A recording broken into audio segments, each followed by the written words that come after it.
Wow, আমি না চুল কার্লি করার জন্য এই মেশিনটা এনেছি। তো ব্ল্যাক ফ্রাইডে অফারে এনেছি। তো এটা হচ্ছে এখন খুলবো। খোলার পরে হচ্ছে আমি আসলে দেখবো যে এটা আমার কতটুকু কাজে লাগে বা কাজ হয় আর কি। কারণ এই জায়গা থেকে আমি আরেকটা চুলের মেশিন এনেছিলাম।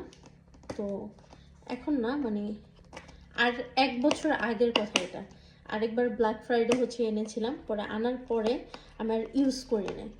তো প্রায় 7-8 মাস পর যখন নামাইছি তখন দেখলাম যে আমার মেশিনটা পুরোটাই নষ্ট, আমি একটা দিনও ইউজ করতে পারিনি।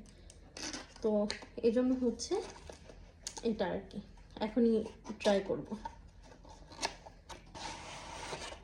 যে হলো মেশিন, এই যে, আর এটার মধ্যে একটা বই আছে। আমার মনে হয় না এটা কেউ পড়ে আর কি, কারণ